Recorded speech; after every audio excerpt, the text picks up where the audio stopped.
नमस्कार दोस्तों, स्वागत है आपका आपके अपने YouTube channel job with PD में। दोस्तों, 9th क्लास के लिए अपना साइंस का फर्स्ट चैप्टर हमारे आसपास के पदार्थ चल रहा था, जिसकी एक क्लास हम पहले कर चुके हैं, यानी इसका फर्स्ट पार्ट है वो हम पहले डिस्कस कर चुके हैं। इसी क्रम में आज की अपनी सेकंड क्लास है, जिसमें हम इसका आगे वाला जो भाग है वो हम इस वीडियो में हम डिस्कस करेंगे। अगर दोस्तों आपने जो फर्स्ट क्लास है वो नहीं देखी है इसकी पार्ट फर्स्ट, तो उसका लिंक मैं आपको नीचे डिस्क्रिप्शन और कमेंट बॉक्स में अवेलेबल करा दूंगा। इसके अलावा इस चैनल पे मैथ की ऑनलाइन क्लासेज भी हो रही है। साथ में हमने एसएसटी के आपके ज्योग्राफी सब्जेक्ट का चैप्टर फर्स्ट है उसकी क्लास भी हमने शुरू कर रखी है। अगर आपने अभी तक वो भी नहीं देखी है तो उनके लिंक भी आपको नीचे डिस्क्रिप्शन और कमेंट बॉक्स में मिल जाएंगे। तो मेरा आपसे निवेदन रहेगा कि आप इस क्लास के बाद में एक बार मैथ और एसएसटी की क्लास भी आप जरूर देख लें। तो चलिए दोस्तों शुरू करते हैं आज की अपनी क्लास। इससे पहले अगर आपने अभी तक लाइक और शेयर नहीं किया तो एक बार प्लीज़ लाइक और शेयर है इस क्लास को जरूर कर देवें। दोस्तों, हमारा चैप्टर फर्स्ट है हमारे आसपास के पदार्थ है। इसके बेसिक डिटेल हम पहले वीडियो में कर चुके हैं, जिसमें हमने पदार्थ का भौतिक स्वरूप भी पढ़ लिया था कि पदार्थ वो कणों से मिलकर बना होता है। इस पे हम पूरा डिस्कस कर चुके हैं। नेक्स्ट हम बात करें कि पदार्थ के कण कितने छोटे होते हैं। दोस्तों, यहाँ तक भी हम पढ़ चुके हैं। फिर पदार्थ के कणों के जो अभिलाक्षणिक गुण है, जैसे पदार्थों के बीच में जो रिक्त स्थान होता है वो भी हम पढ़ चुके हैं। पदार्थ के कण निरंतर गतिशील होते हैं, इसके बारे में भी हमने फर्स्ट क्लास में पढ़ा है। नेक्स्ट है पदार्थ के कण एक दूसरे को आकर्षित करता है पदार्थों के गुणों के अंदर, हमने ये भी पढ़ लिया। अगर आपने, इसीलिए दोस्तों बोल रहा हूँ कि अभी आपने पहली क्लास नहीं देखी है तो एक बार आप है वो जरूर जाकर पहली क्लास देख लीजिए। इसके बाद में दोस्तों जो इससे रिलेटेड क्वेश्चन आंसर थे, ये 4 क्वेश्चन आंसर थे, ये भी हम कर चुके हैं। ठीक है, मैंने आपको कंप्लीट डिटेल में ये सब आपको फर्स्ट पार्ट के अंदर बता दिए। आज जो हम डिस्कस करेंगे वो हम पदार्थ की अवस्थाओं पर हम चर्चा करेंगे। ठीक है, कि पदार्थ की कितनी अवस्थाएं होती है, हमें कैसे पता चलेगा कि कौन से पदार्थ की ये कौन सी अवस्था है, इनकी क्या विशेषता होती है, कैसे इनको हम पहचान पाते हैं। ठीक है, तो चलिए दोस्तों शुरू कर लेते हैं फिर अपनी क्लास से। टॉपिक है आज का अपना पदार्थ की अवस्थाएं।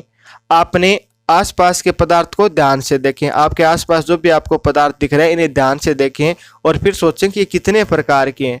हम पाते हैं कि पदार्थ अपने 3 मूल रूप में होते हैं। कौन कौन से? या तो पदार्थ ठोस हो सकता है, या पदार्थ द्रव्य हो सकता है, या पदार्थ क्या हो सकता है, गैस हो सकता है।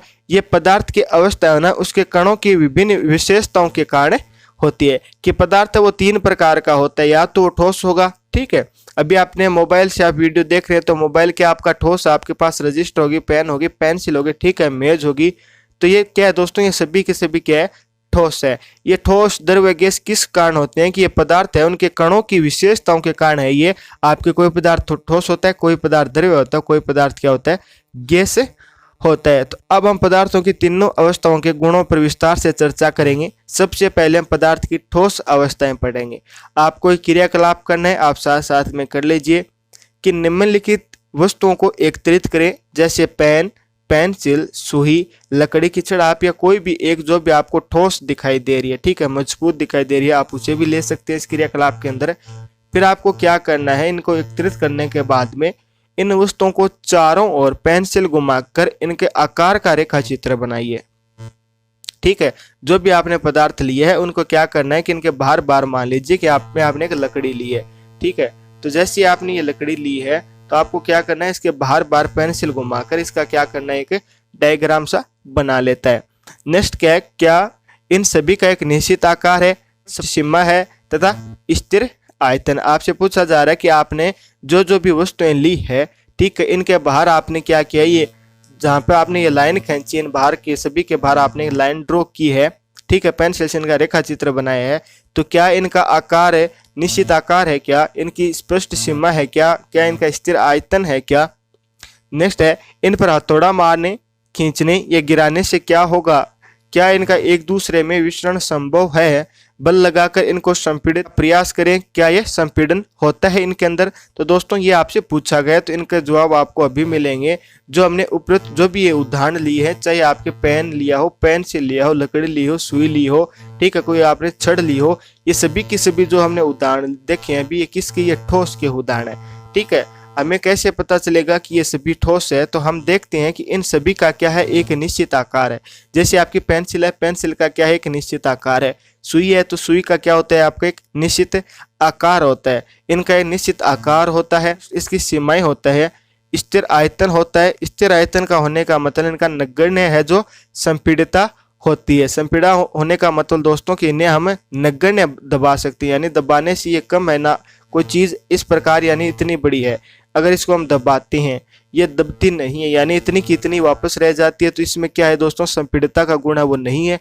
अगर ये दबती है, ठीक है, तो जितनी ज़्यादा दबेगी उसमें उतना ही क्या होगा, संपीड़ितता का क्या होता है, गुण होता है। तो इनमें क्या है, नगण्य संपीड़ित है, यानी आप इन्हें दबाने की कोशिश करेंगे ना तो थोड़ा बहुत ये दबेंगे, ठीक है, बाकी अपने मूल आकार में ही रहेंगे। जब आप इनको ज़्यादा बल लगाकर दबाने की कोशिश करेंगे तो ठोस क्या होते हैं, वो टूट जाते हैं, लेकिन अपना आकार है वो नहीं बदलते हैं। यानी पेंसिल है, पेंसिल के ऊपर अगर आप ज़्यादा दबाव लगाएंगे तो पेंसिल क्या होगी, बीच में से टूट जाएगी, ठीक है, लेकिन ये अपना आकार नहीं बदलेगी, यानी इस प्रकार ऐसे नहीं हो जाएगी पेंसिल, ठीक है। तो ये क्या होती है, ठोस की विशेषताएं होती है। ठोस की जब भी आपसे विशेषताएं पूछी जाए कि ठोस की क्या विशेषता है, तब आपको क्या बताना है कि इनका एक निश्चित आकार होता है, स्पष्ट सीमाएं होती है, स्थिर इनका क्या होता है, आयतन होता है। बाह्य बल लगाने पर ठोस अपने आकार को क्या करते हैं, बनाए रखते हैं, ठीक है। ये तो क्या होगी, ठोस की विशेषताएं होगी। अब आपको बोला जा रहा है कि निम्नलिखित पर आपको विचार करके बताना है क्या ये ठोस है या नहीं है। तो विचार आपको किन किन पे करना है, आपको दिया गया है कि रबर बैंड को क्या माना जाए, क्या खींचकर इसका आकार बदला जा सकता है, क्या ये ठोस है, ठीक है। जो रबर बैंड है क्या ये ठोस होता है, क्या इसका आकार, इसको खींचकर इसका आकार बदला जा सकता है क्या। नेक्स्ट है, विभिन्न आकार के बर्तनों में रखने पर चीनी और नमक है उन्हीं बर्तनों का आकार ले लेती है, तो क्या चीनी और नमक है ये ठोस है क्या। नेक्स्ट आपसे पूछा जा रहा है स्पंज क्या है, ये ठोस है क्या, फिर भी इसका संपीड़न है वो संभव क्यों है। स्पंज है, इसे दबाते हैं तो ये दबता क्यों, यानी संपीड़न है इसका क्यों होता है। इन्हीं सवालों के जवाब दोस्तों आपको मिलेंगे कि जो हमें तीनों अभी तक हमने बात की, चाहे रबड़ हो, नमक और आपकी चीनी हो, स्पंज हो, ये क्या है, ठोस है। क्योंकि बाह्य बल लगाने पर रबड़ का आकार है बदलता जरूर है, लेकिन जैसे हम बाह्य बल उस पे से हटा लेते हैं तो वापस क्या होता है, अपने मूल आकार में आ जाता है। अत्यधिक बल लगाने पर टूट जाता है। तो ये किसकी विशेषता है, ठोस की है। सबसे पहले दोस्तों हम रबर बैंड की बात करें कि रबर बैंड पे जैसे हम बाह्य बल लगाएंगे ना तो उसका आकार तो थोड़ा बहुत बदलेगा, लेकिन जैसे आप इसके ऊपर से बाह्य बल हटा देंगे तो वापस है वो अपने आकार के रूप में ही वापस क्या हो जाता है, ये आकार में आ जाता है, ठीक है। तो अत्यधिक बल लगाएंगे तो ये टूट जाएगा। तो ये सभी की सभी विशेषता क्या होती है, ठोस की होती है। तो रबर बैंड भी आपका क्या है, एक ठोस है। नेक्स्ट बोला जा रहा है कि हम शर्करा और नमक को अपने हाथ में लें या किसी प्लेट में रखें या जार में रखें, इनके क्रिस्टल के आकार वो बदलते नहीं है। यानी नमक और चीनी के अंदर क्या होते हैं, छोटे छोटे कण होते हैं, ठीक है। इस प्रकार के प्रत्येक छोटे छोटे कण होते हैं। आप चाहे नमक और चीनी को हाथ में लें या किसी प्लेट में रखें, गिलास में रखें या आप कहीं पे भी रखें, ये क्रिस्टल के जो आकार है यानी कण है ना, ये कभी बदलते नहीं है। इनके तो कभी बदलते नहीं है, तो आकार इनका क्या होगा, निश्चित हो गया। इनकी एक स्पष्ट क्या होती है, सीमा होती है, तो इसलिए क्या हो जाएंगे, ठोस से हो जाएंगे। नेक्स्ट है, बात करें स्पंज की। स्पंज क्या है, इसको दबाने पर ये दब जाता है। दबता क्यों है कि स्पंज के अंदर बहुत छोटे छोटे छिद्र होते हैं।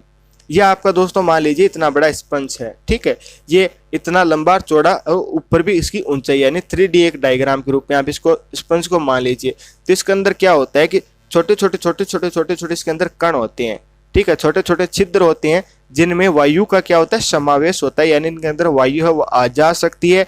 इन्हें दबाते हैं तो हम क्या देखते हैं कि जो वायु है वो बाहर निकल जाती है। जैसे ये वायु बाहर निकलेगी तो इनका क्या हो जाता है, संपीड़न संभव हो पाता है, ठीक है। तो स्पंज भी आपका क्या है, ठोस है, ही आपको याद रखना है।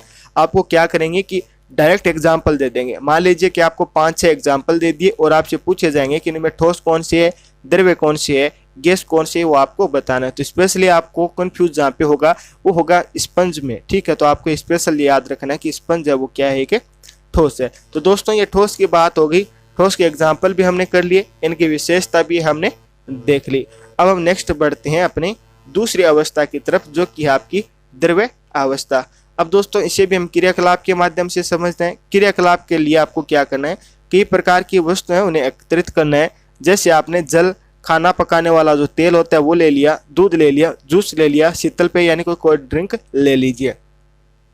इन्हें विभिन्न आकार के बर्तन यानी प्रयोगशाला के एक मानक सिलेंडर की सहायता से बर्तनों में आपको क्या करना है, 50 मिलीलीटर का निशान लगा लेना है। आपको कई प्रकार के बर्तन ले लेने हैं, ठीक है। सभी में आपको क्या करना है, 50 मिलीलीटर जहां तक भी बर्तन में आ सकता है ना, वहां पे आपको क्या करना है, इनमें निशान लगा लेना है। नेक्स्ट क्या है, इन द्रव्यों को परस पर डाल देने पर क्या होगा, किसी एक द्रव्य का 50 मिलीलीटर माप कर विभिन्न बर्तनों में क्रमशः एक एक करके डालें।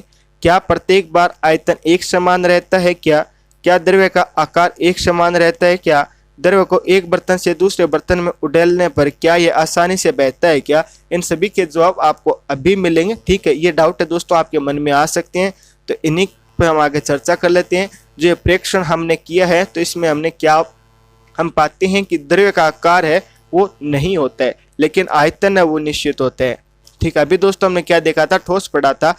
ठोस का क्या होता है, आकार निश्चित होता है, आयतन भी निश्चित होता है।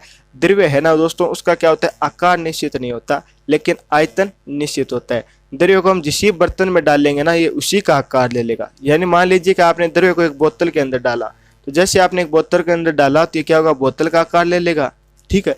मान लीजिए कि आपको इसने सीधा नीचे गिरा दिया तो ये पूरी जमीन पे फैल जाएगा, ठीक है। तो इसका कोई निश्चित आकार नहीं होता है। द्रव्य में बहाव होते हैं, इनका आकार, इसलिए इनका आकार बदलता है, इसलिए क्या होते हैं, दृढ़ नहीं होते हैं, तरल होते हैं। तो ठीक है, द्रव्य की विशेषताओं के रूप में आपको क्या याद रखना है कि आपको जब भी, ठीक है, द्रव्य अवस्था की विशेषता पूछे तो आपको बताना है कि द्रव्य का आकार नहीं होता है लेकिन आयतन निश्चित होता है। इन्हें जिन्हीं बर्तन में रखते हैं ये उसी का आकार ले लेते हैं, ठीक है। द्रव्य में बहाव होते हैं, इनका आकार बदलता रहता है, इसलिए क्या दृढ़ नहीं होते, तरल होते हैं। अब दोस्तों नेक्स्ट बोला जा रहा है कि आपने क्रियाकलाप 1.4 और 1.5 किया था। 1.4 हमने 2 गिलास लिए थे, ठीक है, उनके अंदर हमने नीली स्याही शहद वो डाला था, ठीक है। आपके 1.5 के अंदर हमने ये पोटेशियम परमैंगनेट के क्रिस्टल डाले थे पानी के अंदर। ये क्रियाकलाप हमने फर्स्ट पार्ट के अंदर किए थे, मैंने आपको बताया, तो इसलिए एक बार वो पार्ट आप जरूर देख लें।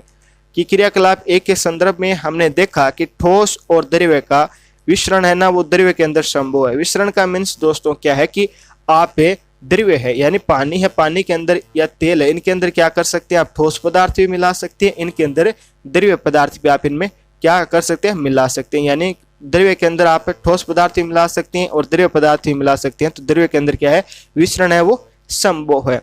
वातावरण की गैसें विसरण होकर क्या होती है, जल के अंदर घुल जाती है। ये गैसें विशेषतः ऑक्सीजन और कार्बन डाइऑक्साइड जलीय जंतु तथा पौधों के लिए क्या होती है, जरूरी होती है। नेक्स्ट है, सभी जीवधारी अपने जीवन निर्वाह के लिए सांस लेते हैं। जलीय जंतु जल में घुली ऑक्सीजन के कारण सांस लेते हैं, ठीक है। इसी प्रकार दोस्तों हम इस निष्कर्ष पर पहुंचते हैं कि द्रव्य में ठोस, द्रव्य और गैस तीनों का विसरण क्या है, संभव है। यानी द्रव्य के अंदर गैस भी मिलाई जा सकती है, द्रव्य के अंदर द्रव्य ही मिलाया जा सकता है और ठोस में मिलाया जा सकता है। तो तीनों का विसरण है वो क्या है, संभव हो जाएगा। तो ये आपको याद रखना है। क्वेश्चन आपसे इस प्रकार भी सीधा पूछा जा सकता है कि द्रव्य के अंदर किन किन का विसरण है वो संभव है। तो ठोस भी मिला सकते हैं, द्रव्य भी मिला सकते हैं, गैस भी मिला सकते हैं, यानी तीनों का विसरण है वो क्या है, आपका संभव है। नेक्स्ट है, ठोसों की उपेक्षा द्रव्य में विसरण की दर है वो अधिक होती है। ऐसा इसलिए क्योंकि द्रव्य अवस्था में पदार्थ के कणों स्वतंत्र रूप से गति कर पाते हैं और ठोस की अपेक्षा द्रव्य के कणों में रिक्त स्थान भी क्या होता है, अधिक होता है। यहाँ पे दोस्तों ठोस और द्रव्य की कंपैरिजन की गई है। मान लीजिए यहाँ पे आपका सॉलिड है, यहाँ पे आपका लिक्विड है। सॉलिड दोस्तों मान लीजिए कोई एक पत्थर का टुकड़ा है, ठीक है, इसके अंदर आपको कुछ मिलाना है, तो यानी नगण्य चांस है, बहुत ही कम चांस के अंदर इसके अंदर कुछ आप मिला पाएंगे, ठीक है। इसी प्रकार मान लीजिए यहाँ पे पानी है, ठीक है, पानी के अंदर आपको ठोस के छोटे छोटे कण मिलाने होते हैं, तो ठोस की अपेक्षा ये क्या होता है, आसानी से मिल जाते हैं द्रव्य के अंदर, ठीक है। तो ठोस की तुलना में द्रव्य में क्या होता है, आपका विसरण का जो गुण है वो ज्यादा पाया जाता है। क्यों पाया जाता है, क्योंकि द्रव्य अवस्था में पदार्थ के कण स्वतंत्र रूप से गति करते हैं और इनमें ठोस की अपेक्षा कणों में रिक्त स्थान भी होता है। ये भी आपको ध्यान में रखना है। ये दोस्तों आपकी सेकेंड अवस्था होगी, द्रव्य अवस्था। अब हम थर्ड अवस्था की तरफ बढ़ते हैं, जो कि है गैसीय अवस्था। आपने कभी उस गुब्बारे वाले पर ध्यान दिया होगा जो गैस के एक ही सिलेंडर से बहुत सारे गुब्बारे हवा में भरता है, ठीक है। गुब्बारों में क्या करता है, वो हवा भरता है। उससे पता लगाइए कि एक सिलेंडर से वह कितने गुब्बारे भरता है। उससे पूछिए कि सिलेंडर में कौन सी गैस है, ये दोस्तों गुब्बारे आपने कभी ना कभी खरीदे होंगे, कभी भी आपको मौका मिले तो एक बार यहाँ पे ट्राई जरूर कर लेना। हम बढ़ते हैं अपने क्रियाकलाप की तरफ, देखते हैं कि गैस के अंदर क्या क्या गुण होते हैं। ठीक है, किस प्रकार हमें पता चलेगा कि गैस है या नहीं है, कौन कौन से इसके एग्जाम्पल है। तब आपको क्या करना है कि 100 मिलीलीटर की 3 सिरिंज लेनी है, जिसके अंदर 100 मिलीलीटर पानी आस के उनके सिरे को रबर कोक से आपको बंद कर देना है। रबर कोक से किस प्रकार बंद करना है आप ये देख लीजिए। यहाँ पे नीचे चित्र पॉइंट 1.4 के ऊपर आपको रबर कोक है वो दिखाई दे रही होगी। सभी सिरीजों के जो पिस्टन है उन्हें अटा लेंगे। ये आपके ऊपर वाला जो भाग होता है ना, लास्ट वाला सिरिंज के, इसे पिस्टन बोलते हैं। इसको क्या कर लेंगे, अटा लेंगे। पहली सीरीज में हवा रहने देंगे, दूसरे में जल और तीसरे में चौक के टुकड़े उन्हें भर देंगे। अब वापस क्या करना है, आपको पिस्टन को सीरीज में लगाना है और सीरीज को अब को थोड़ा सा इसकी गतिशील देने के लिए थोड़ा इसको वैक्सीन हम लगा देंगे। अब आपको सीरीज डालकर पिस्टन को संपीड़ित करने की कोशिश करनी है। कोशिश करने के बाद में आपने क्या देखा कि किस स्थिति में पिस्टन है वो आसानी से अंदर चला गया। अपने प्रेक्षण से अपना अनुमान लगाइए। आपको दोस्तों क्या करना था कि एक ये ठीक है पिस्टन सुई लेनी थी और इसको पिस्टन को टाकर एक में तो आपको गैस ही रहने देनी है, आपको कुछ नहीं भरना है। दूसरे के अंदर आपको जल भरना है, तीसरे के अंदर आपको चौक के टुकड़े यानी ठोस पदार्थ भरना है। आगे इसको हमने बंद कर रखा है, ठीक है, रबर कोरक से। फिर इसको दोस्तों दबाना था, कौन सा ज्यादा दबेगा। तो ये तो दोस्तों अभी हमने देखा था कि ठोस है वो बहुत कम संपीड़ित होता है, यानी बहुत ही कम दबता है। ठीक है, द्रव्य ठोस की तुलना में ठीक दबता है, यानी कुछ द्रव्य है वो ठोस की तुलना में थोड़ा सा ज्यादा मतलब इसके अंदर संपीड़ित होना है, क्योंकि इसके मध्य थोड़ा सा गैप ज्यादा होता है।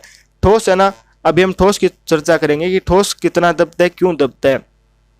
तो हमने देखा कि ठोस है वो द्रव्य की तुलना में गैसों में संपीड़ितता काफी अधिक होती है। ठीक है, क्या है दोस्तों कि ठोसों और द्रव्य की तुलना में गैसों में संपीड़ितता है वो काफी ज्यादा होती है। हमें घरों में खाना बनाने में उपयोग की जाने वाली द्रव्यकृत पेट्रोलियम गैस जिसे हम एलपीजी बोलते हैं, या अस्पतालों में काम दी जाने वाली ऑक्सीजन सिलेंडर्स में संपीड़ित गैस होती है। आजकल वाहनों में भी ईंधन के रूप में सीएनजी यानी संपीड़ित प्राकृतिक गैस का उपयोग होता है। संपीड़ितता काफी अधिक होने के कारण गैस में अत्यधिक आयतन को कम आयतन वाले सिलेंडर में भी क्या किया जा सकता है कि संपीड़ित करके भरा जा सकता है। एक आसानी से एक स्थान से दूसरे स्थान तक इन्हें भेजा जा सकता है।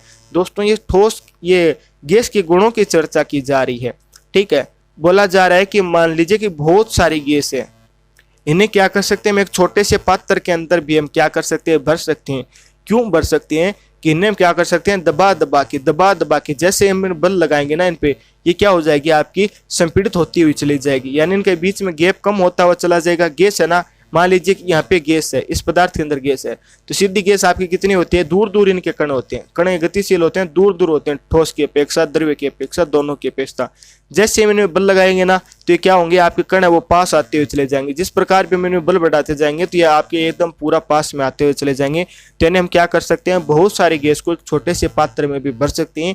इसके पीछे कारण क्या है, इसके पीछे इसका कारण है कि इन्हें हम क्या कर सकते हैं, संपीड़ित कर सकते हैं। ठीक है, आगे है दोस्तों कि हमारी नाक तक पहुंचने वाली गंध से बिना रसोई में प्रवेश किए हुए हम जान सकते हैं कि रसोई के अंदर क्या पकाया जा रहा है। ये गंध हम तक कैसे पहुंची, इसके बारे में दोस्तों मैंने आपको पहले भी बताया है, क्योंकि पहले से फर्स्ट पार्ट में जब हम प्रश्न उत्तर डिस्कस कर रहे थे तो वहाँ पे भी मैंने इसके बारे में आपको डिटेल से बताया है। और भी हम चर्चा कर लेते हैं कि जो खाने की गंध के कण हैं वो वायु में मिल जाते हैं और रसोई से फैलकर हम तक वो पहुँच जाते हैं। यह गंध के कण और भी दूर जा सकते हैं। पके हुए गर्म खाने की महक हमारे तक कुछ ही क्षणों में आ जाती है। क्यों आ जाती है दोस्तों, मैंने आपको बताया था कि इनके अंदर क्या होती है, गतिज ऊर्जा होती है। गतिज ऊर्जा ज़्यादा होगी तो ये ज़्यादा दूर तक आपके पास ये मतलब फैलते हुए चले जाएंगे। ठीक है, कुछ ही क्षणों में इनके पहुंच जाती है। इसकी तुलना ठोस और द्रव्य के विसरण से करें तो कणों की तेज गति और अत्यधिक रिक्त स्थान के कारण गैसों का अन्य गैसों में विसरण बहुत तीव्र होता है। तो ये दोस्तों आपको याद रखना है। ठीक है, इनके मध्य क्या होता है कि कणों के मध्य गैप अधिक होता है, जिसके कारण गैसों का विसरण है वो तेज होता है। नीचे दोस्तों आपको डायग्राम दिया गया है, ठोस का दिया गया है, द्रव्य का दिया गया है, गैस का दिया गया है। यहाँ पे दोस्तों क्या किया गया कि मान लीजिए कि ठोस है, ठोस का पर्टिकुलर एक छोटा सा एरिया है, उसको जूम किया गया है, तो भी आपको ठोस है वो ऐसा दिखाई देता है। यानी इसके कणों के बीच में गैप है आपको बहुत ही कम देखने को मिलेंगे। नेक्स्ट बढ़ते हैं हम गैस की तरफ। गैस के कणों में थोड़ा सा गैप ज़्यादा है, ठोस की तुलना में गैस के कणों में गैप थोड़ा ज़्यादा है, फिर द्रव्य में गैप ज़्यादा है। फिर हम गैस की तरफ बढ़ते हैं तो गैस के अंदर गैप है वो बहुत ज़्यादा होते हैं। ठोस और द्रव्य दोनों की तुलना के अंदर आपके गैस के अंदर इनका क्या होता है, आपको ज़्यादा अंतर इनके मध्य देखने को मिलेगा, ज़्यादा गैप है कणों के मध्य आपको देखने को मिलेगा। तो ये दोस्तों तीनों का डायग्राम था। दोस्तों गैसीय अवस्था में कणों की गति है वो अनियमित और अत्यधिक तीव्र होती है। इस अनियमित गति के कारण ये कण आपस में बर्तन की एक दीवार से टकराते हैं। बर्तन की दीवार पर कणों द्वारा प्रति इकाई क्षेत्र पर लगे बल के कारण गैसों का दबाव बनता है। ये भी आपको यहाँ पे दोस्तों याद रखना है, ठीक है। गैसों के बारे में जब भी आपको याद करना है तब आपको करना है कि गैसीय अवस्था में कणों की क्या होती है, एक अनियमित गति होती है। अनियमित का गति, कोई कण इधर जा रहा है, कोई इधर जा रहा है, कोई इधर जा रहा है, कोई इधर जा रहा है, यानी अनियमित गति होती है। हम बता नहीं सकते हैं कि इस तरफ ही सभी कण जा रहे हैं, ऐसा बिल्कुल भी नहीं होता है। अनियमित गति होती है, काफी तेज होती है। इन अनियमित गति के कारण ये कण है वो आपस में या क्या होते हैं, बर्तन की दीवार से जा जाके टकराते हैं, ठीक है। बर्तन की दीवार पर गैसों के कणों द्वारा प्रति इकाई क्षेत्र पर लगे बल के कारण गैसों पर क्या होता है, ये गैसों का दबाव है वो बनता है। तो ये दोस्तों आज हमने पदार्थ की अवस्था पढ़ ली, हमने गैसीय अवस्था, द्रव्य अवस्था और ठोस अवस्था के बारे में इस वीडियो में हमने चर्चा की है, ठीक है। कोई भी प्रकार का आपका डाउट हो तो आप हमें कमेंट है वो जरूर कर सकते हैं। इसके रिलेटेड दोस्तों जो भी क्वेश्चन है वो नेक्स्ट वीडियो में हम इन पे चर्चा कर लेंगे। अगर आप अभी इनका कोई आंसर करना चाहते हैं इन क्वेश्चनों में से तो आप एक बार वीडियो को पॉज करके ये क्वेश्चन आप देख लीजिए, ठीक है। ये क्वेश्चन देख के आप इनका आंसर करके आप जरूर बताएं, ठीक है। जो भी क्वेश्चन का आंसर पूछा जा रहा है अगर आप इनका आंसर कर सकते हैं तो आप जरूर आंसर करें। इसका जो नेक्स्ट पार्ट है आगे का वो हम कल डिस्कस करेंगे। क्या पदार्थ अपनी अवस्थाओं को बदल सकता है, कैसे बदल सकता है, इनके आगे की बातें हैं वो हम नेक्स्ट पार्ट के अंदर डिस्कस कर लेंगे। आज दोस्तों हम इतना ही रखते हैं। उम्मीद करता हूं कि आज की क्लास आपको पसंद आई होगी, आपके लिए हेल्प हो रही होगी। इसे ज़्यादा से ज़्यादा लाइक और शेयर आप जरूर कर देना। इसी प्रकार की और भी बेहतरीन क्लासेस पाने के लिए चैनल को सब्सक्राइब भी कर लेना। फिर मुलाकात होगी इसी प्रकार एक और बेहतरीन वीडियो के साथ। तब तक आप हंसते रहना, मुस्कुराते रहना, देखते रहना जोबित पीडी। जय हिंद, जय भारत।